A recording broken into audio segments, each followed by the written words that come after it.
diambil dari Injil Lukas bab 16 ayat 1 sampai dengan 13. Sekali peristiwa, Yesus berkata kepada murid-muridnya, ada seorang kaya yang mempunyai seorang bendahara. Kepadanya disampaikan tuduhan bahwa bendahara itu menghamburkan miliknya. Lalu si kaya itu memanggil bendahara itu dan berkata, apakah yang telah mendengar tentang engkau? Berilah pertanggungjawaban atas urusanmu, sebab engkau tidak boleh lagi bekerja sebagai bendahara. Berkatalah bendahara itu dalam hatinya, apakah yang harus kuperbuat? Tuanku memecat aku dari jabatanku sebagai bendahara. Mencangkul aku tidak dapat, mengemis aku malu. Aku tahu apa yang akan kuperbuat, supaya apabila aku dipecat dari jabatanku sebagai bendahara, ada orang yang akan menampung aku di rumah mereka. Lalu bendahara itu memanggil satu demi satu orang yang berhutang kepada tuannya. Katanya kepada yang pertama, berapakah hutangmu kepada tuanku? Jawab orang itu, 100 tempayan minyak. Lalu kata bendahara itu kepadanya, inilah surat hutangmu. Duduklah dan buatlah surat hutang lain sekarang juga, 50 tempayan. Kemudian ia berkata kepada yang kedua, dan saudara, berapakah hutangmu? Jawab orang itu, 100 pikul gandum.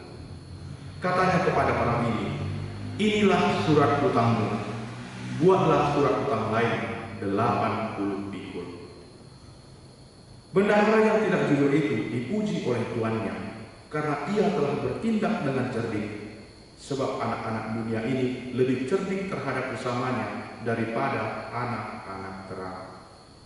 Maka aku berkata kepadamu, ikatlah persahabatan dengan mempergunakan mamon yang tidak jujur, supaya jika mamon itu tidak dapat menolong lagi, kamu diterima di dalam kemah abadi. Barang siapa setia dalam perkara-perkara kecil, ia setia juga dalam perkara-perkara besar. Dan barang siapa tidak benar dalam perkara-perkara kecil, ia tidak benar juga dalam perkara-perkara besar. Jadi, jika kamu tidak setia dalam hal mamon yang tidak jujur, siapakah yang akan mempercayakan harta sejati kepadamu? Dan jika kamu tidak setia dalam harta orang lain, siapakah yang akan menyerahkan hartamu sendiri kepadamu?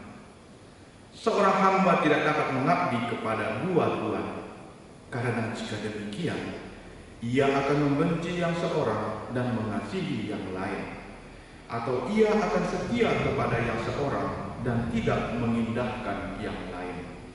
Kamu tidak dapat mengabdi kepada Allah dan kepada mamon.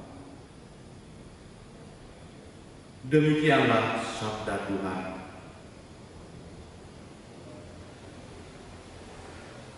Saudara dan saudari yang terkasih dalam Kristus, pace bene. Saudara dan saudari yang terkasih dalam Kristus, melalui bacaan Injil tadi, kita baru saja mendengar kisah dari Yesus mengenai seorang bendahara yang tidak jujur. Karena ketidakjujurannya, bendahara itu diancam oleh tuannya dari jabatannya sebagai bendahara dan dimintai pertanggungjawaban atas apa yang telah diperbuatnya. Namun, karena kecerdikannya, dia memperoleh keselamatan. Dengan kecerdikannya, dia berusaha menyelamatkan diri dari ketidakjujurannya dan mengubah diri menjadi lebih baik.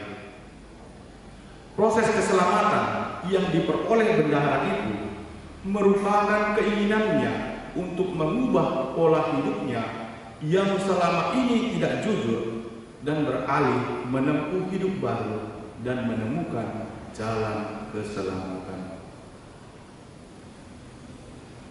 Dalam hidup ini, untuk mencapai segala ambisi, kadang orang berlaku tidak jujur. sikap tidak jujur terhadap barang dan jasa sering terjadi. Orang berusaha menyelamatkan diri dari ketidakjujurannya. Namun ada juga orang yang jatuh karena ketidakjujurannya. Banyak orang dihukum karena ketidakjujurannya. Belajar untuk jujur adalah suatu hal yang sangat perlu dalam hidup kita, sebab kejujuran dapat menyelamatkan kita. Dan berkat kejujuran kita mampu menjadi orang-orang yang setia akan tugas yang diberikan kepada kita. Para saudara dan saudari yang terkasih dalam Kristus, Yesus meminta kepada kita untuk cerdik dan kreatif serta bijak dalam hidup demi mempersiapkan masa depan kita. Saya menggarisbawahi kata cerdik di sini sebagai kata kunci dalam kisah ini, dan kiranya sangat perlu untuk kita renungkan maknanya, terutama dalam kehidupan kita. Para saudara dan saudari yang terkasih dalam Kristus, kalau kita melihat dalam Kamus Besar Bahasa Indonesia, kata cerdik itu memiliki arti mampu membaca dan mengerti situasi. Mampu membaca dan mengerti situasi, mampu memberikan solusi dan banyak akal. Itulah pengertian yang dilihat dalam Kamus Besar Bahasa Indonesia. Nampaknya penekanan dalam bahasa Indonesia lebih kepada kecerdasan dalam satu momen kejadian. Apakah pemahaman ini sama dengan yang dimaksudkan oleh Alkitab? Kalau dalam Alkitab sendiri, kata Yunani yang dipakai dalam Matius 10 ayat 16 adalah pronimus, yang dalam bahasa Inggris diterjemahkan dengan wise atau intelligent, yang dalam arti bahasa Indonesianya adalah kebijaksanaan, bisa juga cerdas, dan juga melihat jauh ke depan. Nampak bahwa kecerdikan yang dimaknai di dalam Alkitab lebih berbicara tentang kecerdasan saat ini yang berdampak ke masa depan. Kecerdikan di sini bukan hanya sesaat atau berdasarkan keadaan yang dihadapi hari ini, tetapi juga memikirkan dampak dan akibat jangka panjang. Kecerdikan ini bila tidak diletakkan di atas dasar yang tepat, dapat merugikan orang lain karena adanya keuntungan pribadi, dan hal inilah yang sering kita sebut dengan kelicikan. Jadi kecerdikan itu berbeda dengan kelicikan. Maka para saudara dan saudari yang terkasih dalam Kristus, hal ini digambarkan dalam perkataan Yesus tentang orang yang bijaksana,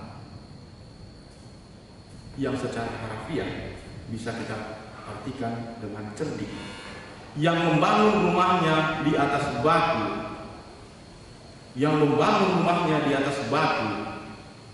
untuk siap menghadapi banjir yang datang.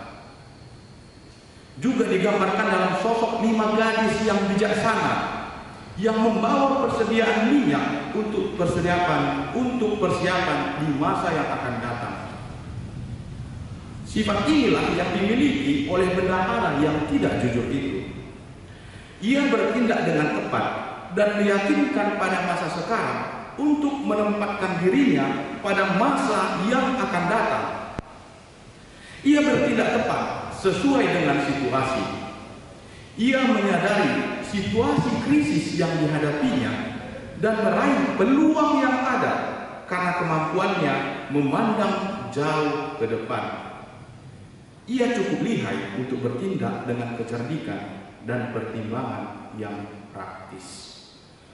Maka para saudara dan saudari yang terkasih dalam Kristus, marilah kita menjadi orang-orang cerdik yang bijaksana melihat situasi, bijaksana dalam mengelola segala sesuatu yang dianugerahkan oleh Tuhan kepada kita, supaya menjadi berkat bagi kita dan juga bagi orang lain. Maka dengan demikian, bukan hanya orang lain yang selamat, kita pun akan selamat. Selamat hari Minggu, teruslah berbuat baik, mengelola segalanya yang Tuhan percayakan kepada kita. Tuhan Yesus memberkati kita. Amin.